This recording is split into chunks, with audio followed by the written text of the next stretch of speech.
Sharon Gill, Danielle Blackburn, Prentice Battle, Desmond Jones. Different races, ages, and zip codes. All called Southwest Florida home until their deaths. My baby, my baby. This was Desmond. I don't know, he was about 5 or 4. Danae Henley is Desmond Jones's mom. Des he was goofy and bright. The son I always wanted.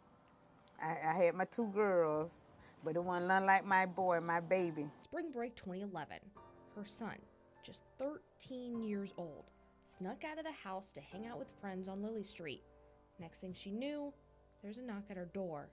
Des was shot. Once the coroner finally came and took the sheet off of him, and I seen them shoes, and I just broke down crying.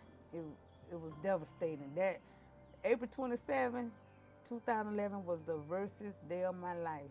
Since then, Danae's waited, and waited some more for justice. Losing your child to murder and not knowing who did it or you do know who did it, oh my, it's unbearable. This journey here has been rough. Her only hope comes from detectives still working the case 13 years later. The cold case, they're amazing. We have a moral obligation to bring these cases to closure, and that's what we're trying to do. Fort Myers detective Michael Iarossi is part of only 2 dedicated cold case units in Southwest Florida. The other, the original, created back in 2009 in Charlotte County. Our unit is rare in this country. There are a lot of agencies that have designated cold case detectives or investigators, but they work full-time and they are active and they get pulled off for cases that come in the door.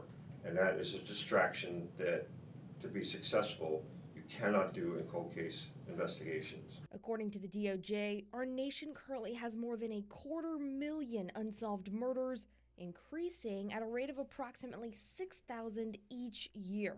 That's a lot of work for hands that are already very busy. Florida alone has more than 20,000 unsolved homicides, according to Project Cold Case. Here locally, between 2000 and 2020, Lee County cleared more than 65% of homicides. Collier County is right there too. In Charlotte, however, that number bumps up to over 82%.